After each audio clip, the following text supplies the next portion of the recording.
In this industry, we're always chasing ways to make our work stand out from the crowd. Impress the clients, impress the audience, and raise the bar. We use lighting, complex gimbal moves, macro shots, the list goes on. Extreme slow motion, though, has been one option which has remained pretty untouchable for many people. But that's about to change.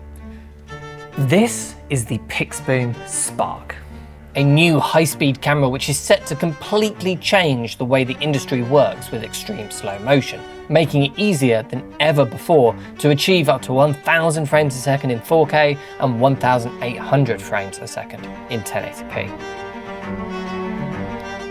We're going to make several videos on this camera, explaining its features and functionality in much more detail and exploring what it's like to work with on real productions. But in this first video, we want to go over the core features that really separate the Pixboom Spark from the previous high-speed options we've had on the market. First up, it's got to be the sensor. It's a Super 35mm 4.6K BSI global shutter sensor. So motion looks perfect with no skew, which as you'd imagine is hugely important for a camera like this. But the big difference compared to other slow motion systems is that this sensor is significantly more sensitive to light. It has a dual native ISO of 400 and 1600. And combine that with the BSI technology, and you essentially need 25% of the light when you're filming, which is a big deal.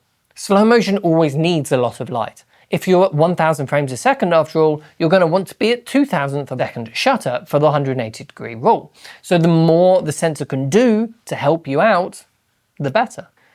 Traditionally, you need huge lights, often HMIs really, to work at these kind of frame rates professionally. Whereas this is the simple demo setup which we used at the media production show earlier on in this year to do live show floor demos of the Pixboom Spark.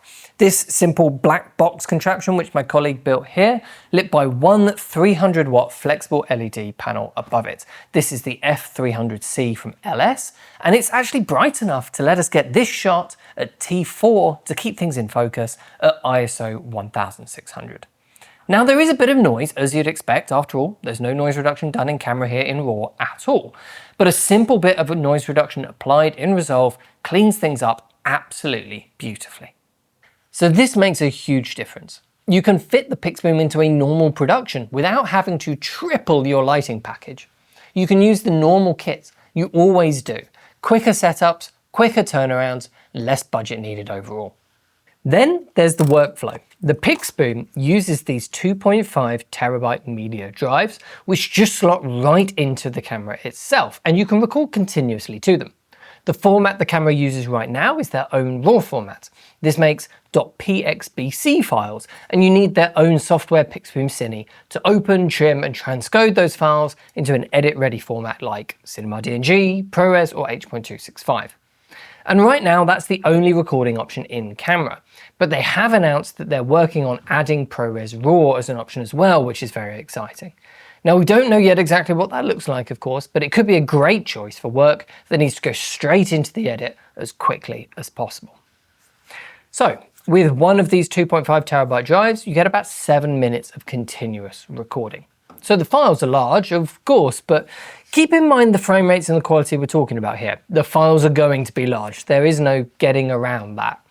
To help though, the drives have a USB-C port built in, which can handle up to 20 gigabits a second offload speeds, and their Pixboom Cine software itself is fast to use and well optimized.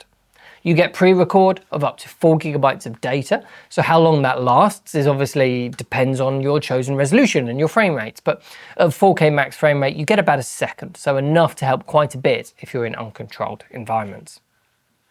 For your resolution and frame rates, you get complete control, with a list of common choices and the option to enter the spec that you want exactly. And the resolution that you choose will change the frame rates you're able to achieve, of course. I particularly like this max button on the frame rates list, which will just automatically jump you up to the maximum frame rate the resolution you're in can achieve. It's important to understand that there's no downsampling or line skipping going on here. If you lower the horizontal resolution past 4608 or 4.6K, you are cropping into that image. but that of course will let you get those higher frame rates of course. Right now, the camera reads out from its sensor at 10-bit, but they've announced that a firmware update will come later in the year, which will enable a 12-bit sensor readout mode.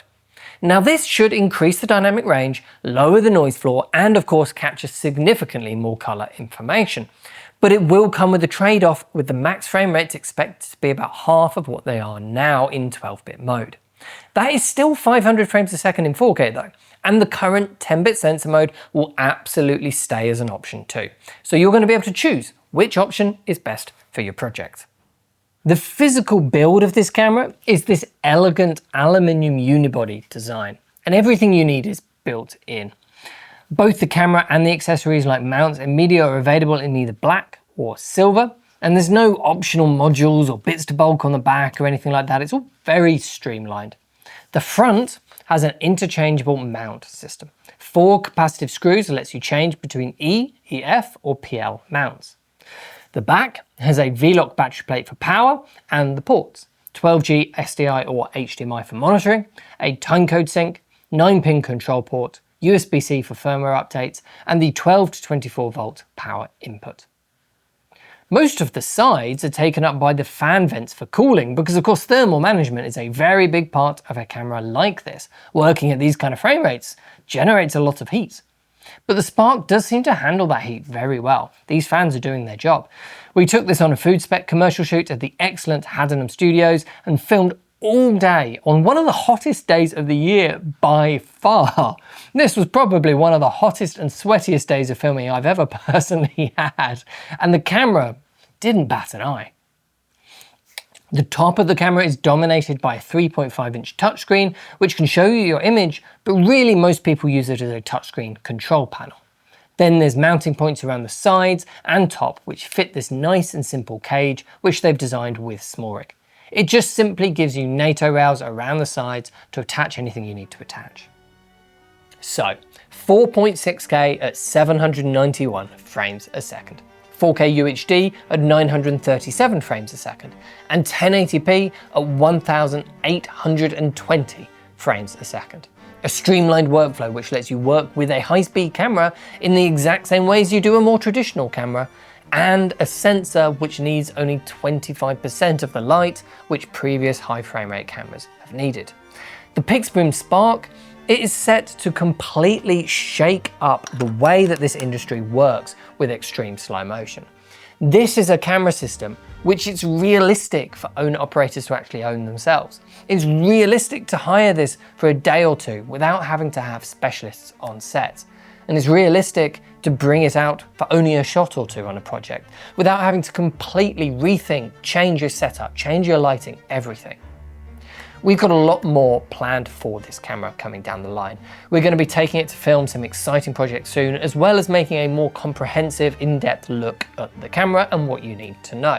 So let us know what questions you have and what areas you'd like to have more information on in the comment section. And of course, the Pixboom Spark is now available to order and own yourself over at ProAV.